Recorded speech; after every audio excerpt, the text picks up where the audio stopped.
माताओं को क्या है, कोपिन के साथ साथ 3.5 मीटर का वस्त्र दिया जाता है और उसको ब्रह्म गाथी बांध के माताओं को भी भस्म रमा के सेम वही अपना पिंड वगैरह सारा प्रोसीजर गंगा जी में होते हैं और रात्रि को उनको शाम को धर्म ध्वजा पे लाया जाता है और उनका भी रात्रि को चोटी काटा जाता है। महाकुंभ नगर प्रयागराज समूचे विश्व को आकर्षित कर रहा है। महाकुंभ नगर प्रयागराज में देश के कोने कोने से संत महात्मा महंत आए हुए हैं और उनके ज्ञान की पराकाष्ठा देखकर क्या देश के लोग और क्या विदेश की धरती के लोग सभी आश्चर्यचकित हैं। हर साधु एक कहानी है, हर साधु की अपनी जिंदगानी है और उनके कठिन तप के बारे में अगर आप जानेंगे तो आप हैरान रह जाएंगे। चाहे वो नागा साधुओं का जीवन हो या महिला सन्यासियों का जीवन हो। महिला सन्यासियों का जीवन कितना कठिन तप के होके गुजरता है, ये जानकर आप हैरान रह जाएंगे। हमारे साथ खास बातचीत के लिए मौजूद हैं महिला सन्यासिन महंत साक्षी जी महाराज। महाराज जी, स्वागत है आपका न्यूज 18 पर। क्या कहेंगी आप? बता रही थी कि आप 5 वर्ष की आयु में आपने दीक्षा ली और उसके बाद आपने पूरा जीवन ईश्वर के चरणों में समर्पित कर दिया। अपनी जिंदगी के बारे में बताइए, कैसे आप साधु बनी और कितने कठिन तप से आप गुजरी? हर हर महादेव, ओम नमो नारायण। देखिए, मेरे ऐसे 5 साल की उम्र में मेरी दीक्षा हो गई थी, लेकिन मुझे प्रॉपर घर छोड़े हुए संन्यास लिए हुए 20 साल हो गया और मैं आसाम मेरा जन्मभूमि है और जो भी मेरा एजुकेशन वगैरह है सब आसामीज मीडियम से हुआ है। तो अभी मैं 20 साल से संन्यास जीवन में हूँ। कितना कठिन तप करना पड़ा, कितनी कठिन तपस्या, लेकिन उसमें आनंद आने लगा। आप बता रही हैं कि 5 वर्ष की आयु में आपने दीक्षा ले ली और ये आपने पूरा जीवन ईश्वर के चरणों में समर्पित कर दिया। देखिए, इसमें कठिन सोच हो तभी कठिन हो सकता है, लेकिन ऐसे कठिन बात नहीं है। जब भजन करने लग जाता है तो कोई भी मतलब कठिन समस्या नहीं आती है। इसमें जब रम जाते हैं ना संत, तो इसमें आनंद ही आनंद है, इसमें कोई कठिनाई नहीं है। देखिए, शुरुआत के दिनों में जब आप सन्यास की तरफ बढ़ते हैं उस समय थोड़ा सा आपको ऐसा महसूस होगा, लेकिन ऐसे गुरु कृपा से, परमात्मा की कृपा से सारे चीज आनंद आनंद होने लगते हैं और मन में हर्ष होने लगते हैं और परमात्मा की कृपा होती है और गुरु महाराज की तो असीम कृपा होती है। उनकी कृपा से सारे साधना, भजन, तप, जब सारा सफल हो जाते हैं। इसमें हमें लोग जानना चाहते हैं कि जैसे नागा साधुओं का अपना रहस्य है, नागा साधु बनने की अपनी प्रक्रिया है, महिला सन्यासिन बनने के लिए क्या क्या प्रक्रिया होती है, कैसे बनते हैं महिला सन्यासी? देखिए, माताओं का भी संन्यास दीक्षा जैसे हमारे यहाँ अखाड़े में बाबाओं की होती है, सेम वैसे ही होते हैं। बस इसमें प्रोसीजर ये रहते हैं कि जब नागा संत बनते हैं तो उनको क्या है कि कोपिन धारण कराते हैं, भस्म रमाते हैं ना।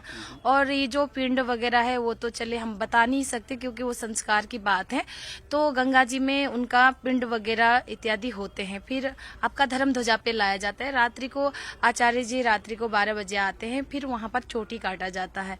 तो माताओं का भी सेम यही प्रोसीजर, बस माताओं को क्या है, कोपिन के साथ साथ 3.5 मीटर का वस्त्र दिया जाता है और उसको ब्रह्म गाथी बांध के माताओं को भी भस्म रमा के सेम वही अपना पिंड वगैरह सारा प्रोसीजर गंगा जी में होते हैं और रात्रि को उनको शाम को धर्म ध्वजा पे लाया जाता है और उनका भी रात्रि को चोटी काटा जाता है। आचार्य जी आते हैं, उनके साथ सत्संग करते हैं, उनको सिखाते हैं। संन्यास दीक्षा में क्या होता है कि हमारे जूना पीठाधीश अवधेशानंद जी महाराज जी हैं जी। अच्छा महाराज जी, आप बता रही थी कि जो है साधना में पूरा जीवन समर्पित है और जब स्वयं की यात्रा होती है, अंतर्मन की यात्रा होती है, तो जो मन प्रफुल्लित होता है उसका कोई अंदाजा, उस आनंद का कोई तुलना नहीं हो सकती।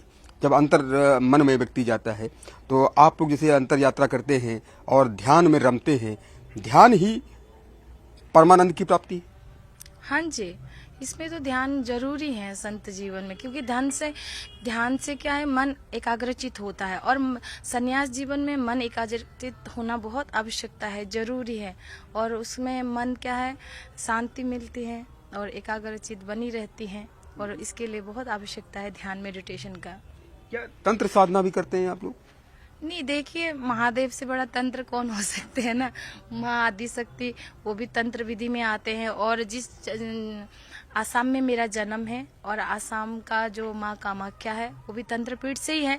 दत्तात्रेय भगवान भी बहुत बड़े तांत्रिक थे। तांत्रिक का मतलब ये नहीं कि कोई तंत्र का मतलब काफी सारे लोगों ने ऐसे उसको बहुत अलग अलग तरीके से लिया कि तांत्रिक होते हैं तो नॉन वेज खाते हैं, मदिरा पीते हैं, ऐसा नहीं है। तंत्र भी सात्विक तरीके से किया जाता है। महिला सन्यासी ने भी तंत्र साधना करती है। देखिए, हमारे सन्यास में तो तंत्र विधि वगैरह इस तरह का तो नहीं है, लेकिन हमारे यहाँ सात्विक पूजा ही होती है और यहाँ गुरु परंपरा है। तो गुरु जिस हिसाब से आपको ढालते हैं, कोई देखिए तप करते हैं, कोई जप करते हैं, कोई योग करते हैं, कोई साधना करते हैं, कोई भागवत करते हैं, कोई धर्म का प्रचार प्रसार करते हैं। मैंने कहा ना, सब अलग अलग भागों में बटे हुए हैं संत। सब अलग अलग भागों में बटे हुए हैं।